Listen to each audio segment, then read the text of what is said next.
Mi smo pravzaprav vsako leto najbolj veseli tega dogodka. To pomeni svečane podelitve priznanj za najboljše inovacije preteklega leta. Lahko rečem, da se pravzaprav vsako leto uvrščamo kot neka regionalna zbornica po številu inovacij, pa tudi po številu inovatorjev, pa tudi po kvaliteti inovacij. Zelo visoko na slovenski ravni praktično, skoraj da ne vem, če mine leto, da ne bi pobrali na nivoju Gospodarske zbornice Slovenije kot celote tudi zlata priznanja.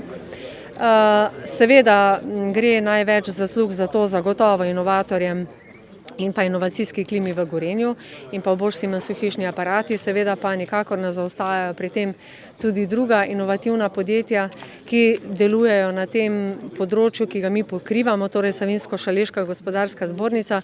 Tukaj mislim predvsem, danes smo na savinjskem teritoriju, KLS Ljubno, in seveda potem tudi na šaleškem koncu, kot so Skaza Plastika in Esoteh, Premogovnik, številna druga podjetja, ki se praktično tekoče vsako leto pojavljajo na tem tekmovanju, če smem tako reči, za najboljšo inovacijo.